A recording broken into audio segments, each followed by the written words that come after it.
চলো। আহসানুল্লাহ আলাইকুম।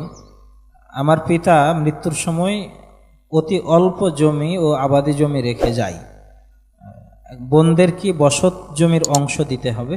পিতা মারা গেলে ছেলে মেয়ে জমি জায়গা অর্থ সম্পদ ভাগ করবে অংশ হারে, এটা আল্লাহর আদেশ, এটা রাসূলের আদেশ। বসত বাড়ি তো মেয়ে ভাগ পাবে, এটা আল্লাহর আদেশ, রাসূলের আদেশ।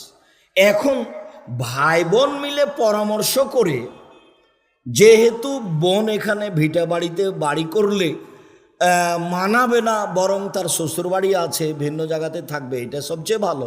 এই হিসাবে বসত বাড়ির একটা দাম হিসাব করে, জমি চাষ যেগুলো চাষি জমি সেগুলো একটা হিসাব করে তাদেরকে ভাগে পরিমাণে কিছু বেশি দিয়ে দিবে, ভাই বোন আপোষ করে নিবে, এটাই উত্তম ভিটা বাড়িতে বোনকে জমি দেওয়ার চেয়ে।